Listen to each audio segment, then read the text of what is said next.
bilang mga mananampalataya, maging mapagmatsyag tayo. Ano na ba yung mga standard na sineset ng sanlibutan? Baka hindi natin namamalayan yung sineset na standard ng sanlibutan, hindi na natin napapansin kasi naging normal na sa atin yun.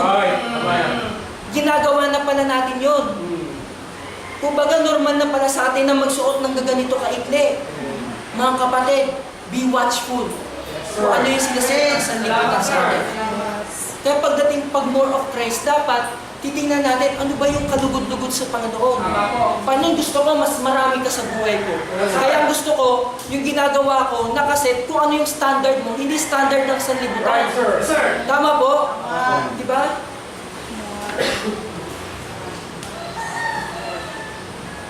And verse 3, ano pong sabi?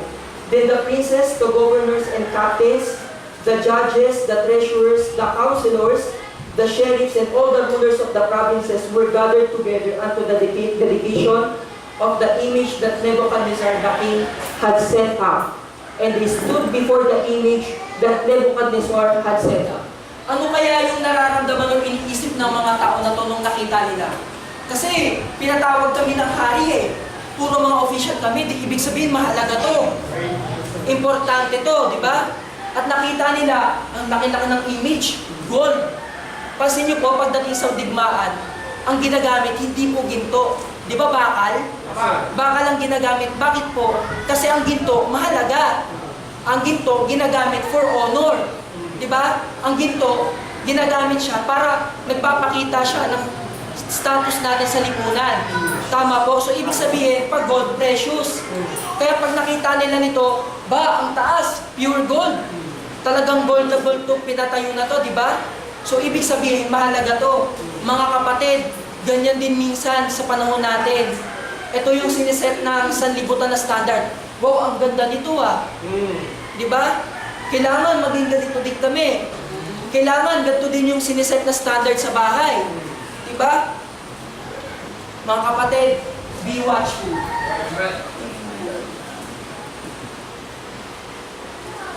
Di ba? Lalong-lalo na sa mga young people, kasama din po ako dyan, di ba? Maging mapagmatsyag tayo pagdating sa kung anong ini-influensya ng barkada natin. Hindi natin alam kakabisyo ng mga kabarkada natin. Bakit kaya sila nagbibisyo? Ano kaya lasa nun? Di ba? Ano kaya pakiramdam nun? Tayo na din, na-curious na tayo. Ito na yung tinatanggap ng mga barkada natin. Eh, bakit di ko tanggap eh?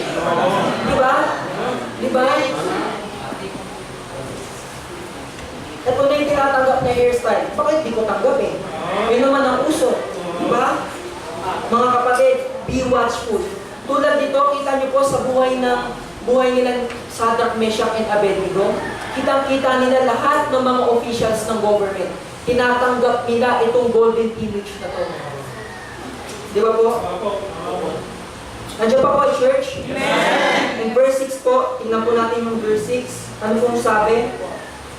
Therefore, at that time, and verse 6 po, and whoso falleth not down and worshipeth shall the same hour be cast into the midst of a burning fiery furnace. Ito na po yung punishment kapag hindi ka sumunod.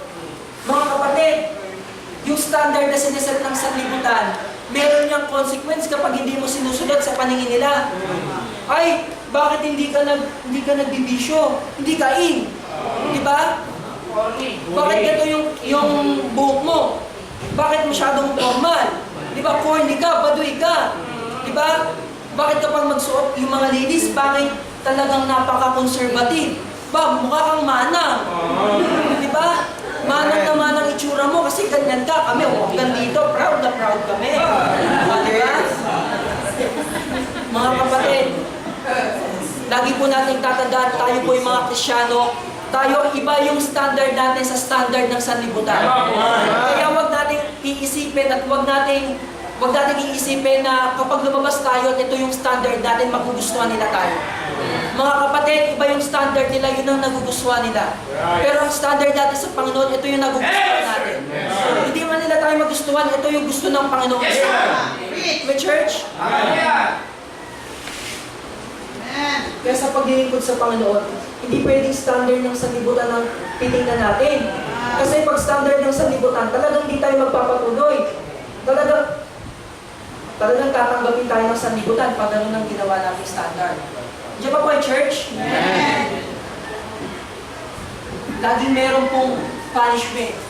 Laging meron pong katumbas na accountability kapag hindi ka sumunod sa standard ng sanlibutan.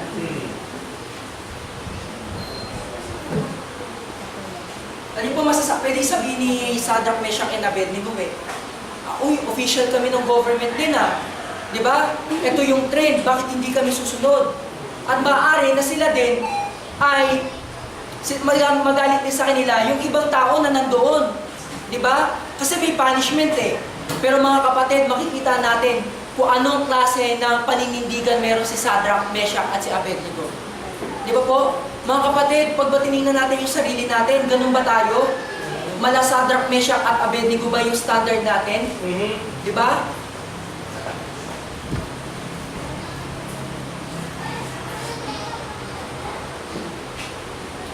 Ngayon po, let us accept the fact that si Shadrach, si Meshach, at si Abednego ay hindi nag-compromise. Mga kapatid, kung may stand ka, mangingibabaw ka sa lahat ng nakikiayon. Di ba? Paano mo makikita kung yung Kristyano na yan ay hindi nakikiayon doon? Kapag hindi niya yung ginagawa. Di ba po? Kapag nag-i-stand out siya. Tama po? Pero, dito po sa situation ni Shadrach, Meshach, at ni Abednego, hindi po ito madali. Bakit po? Number one is because they are not natives of the place. Ibig sabihin po, hindi po sila taga doon talaga. Nakikidayo lang sila. So, ibig sabihin, pag ikaw nakikidayo ka, dapat nakikisama ka.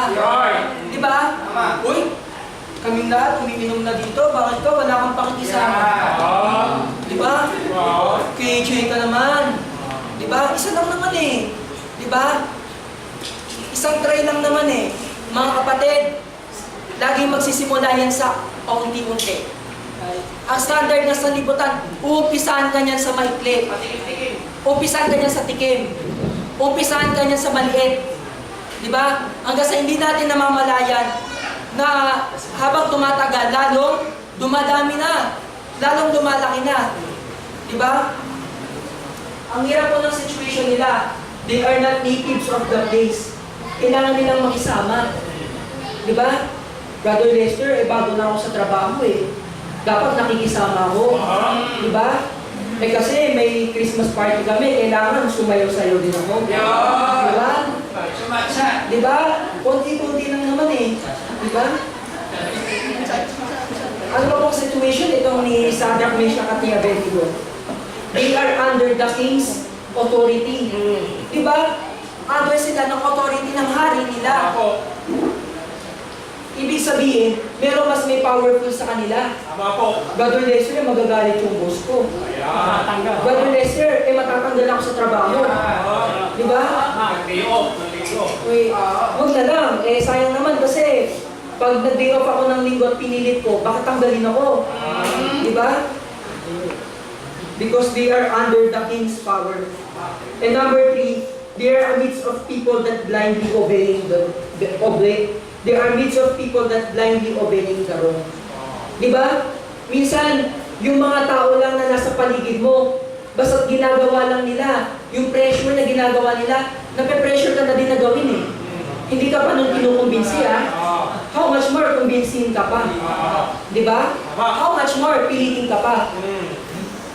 Pero pansinin niyo po si Shadrach, Meshach, at si Abednego, di ba? Napakadami ng mga official na kasama nila na ginagawa ito. Pero anong ginawa nila? Nakiayon ba sila? No. Sa situation ni Shadrach, Meshach, at Abednego, may mawawala sa kanila kapag hindi sila sumunod. Ano po ito? Number 1, position nila sa government. Tama po? Di ba? Lahat tayo gusto natin ng maayos at stable na financial status, ng trabaho. Pero kita niyo po ito sila, Shadrach, Meshach, at si Abednego, governors na sila ng province. Pero kapag hindi sila sumunod, maaaring buhayin sila. Pero matanggal sila sa trabaho nila. Di ba po? At ano pa po yung number 2? Sorry po, nagiging aling na ako. At ano po yung number 2? pwedeng mawala sa kanila yung buhay nila. Tama po? Kasi ang sabi ng Bible ang punishment kapag hindi ka sumunod, papatayin ka. Dadalhin ka sa pugon.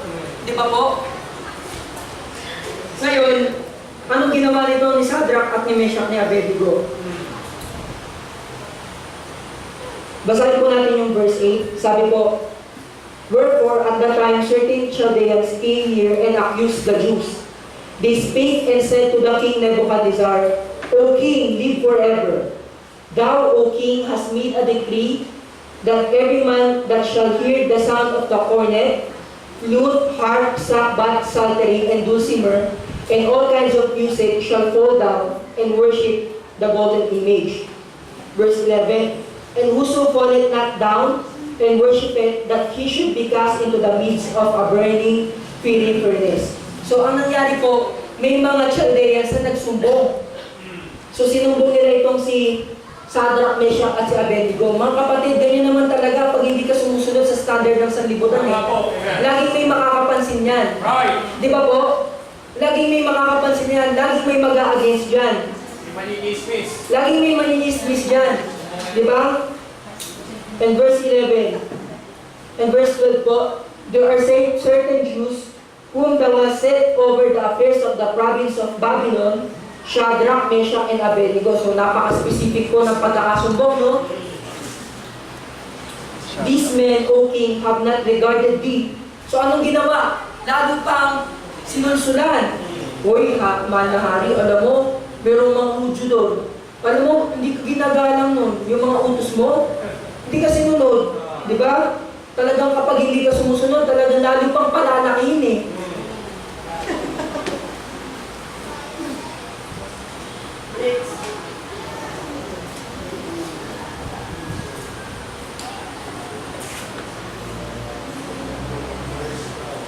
Verse 12 po,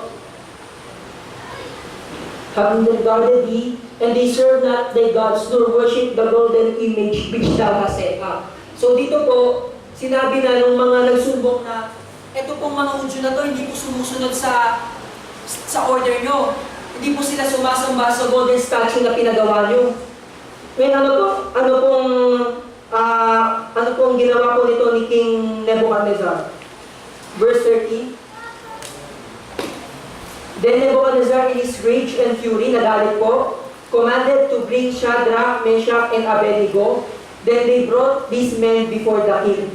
Verse 14, "Nebuchadnezzar spake and said unto them, Is it true, O Shadrach, Meshach, and Abednego? Do not ye serve my gods, nor worship the golden image which I have set up?" So, ibig sabihin, kinonfront na sila ng king. Sinabi na, "O Shadrach, Meshach, Abednego, totoo ba yung naririnig ko? Na hindi nyo daw wino-worship itong golden statue na pinagawa ko?" At ano po sabi nitong ni Shadrach, Meshach, and Abednego?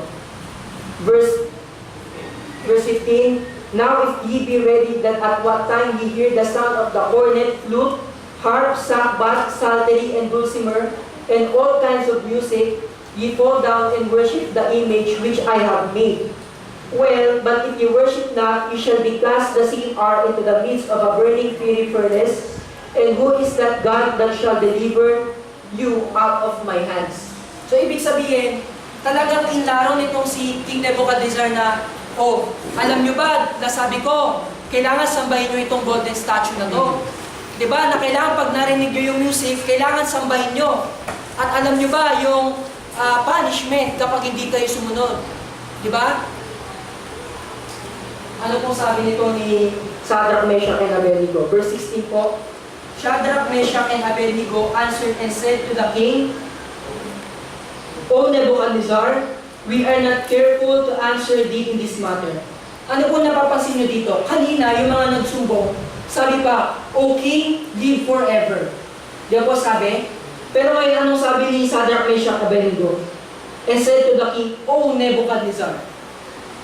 Ibig sabihin, pinapakita nitong si Shadrach, Meshach, at si Abednego kung sino yung king nila. Yes, sir. Diba? Ano sabi nila sa king? O Nebuchadnezzar.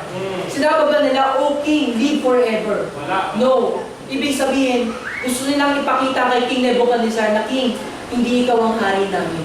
Right. Dahil ang Amen. hari namin ay yung pinaglilingkuran namin na Diyos na sasambahin namin. Amen. Di ba? Amen.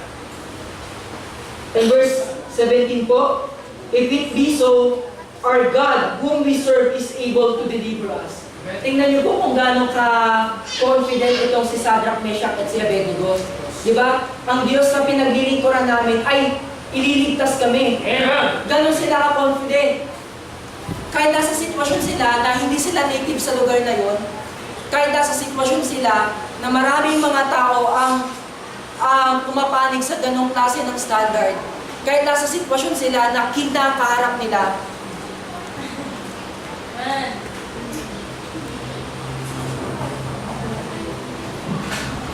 pero ano pong ginawa nila?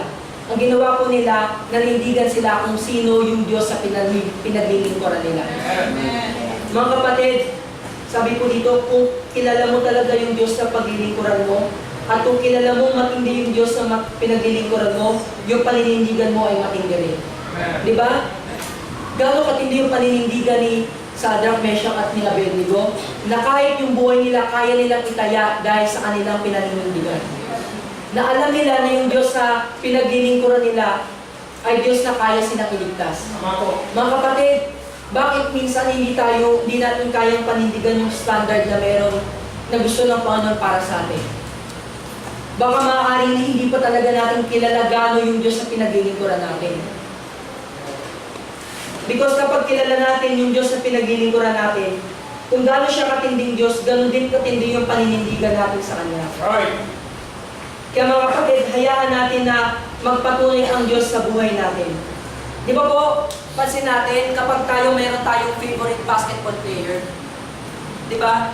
Kapag yung basketball player na yon, talagang confident tayo na magaling yon at kayang-kaya niyang ipanalo yung game, talaga sasabihin mo, ipasok nyo na yan! Kasi matatalo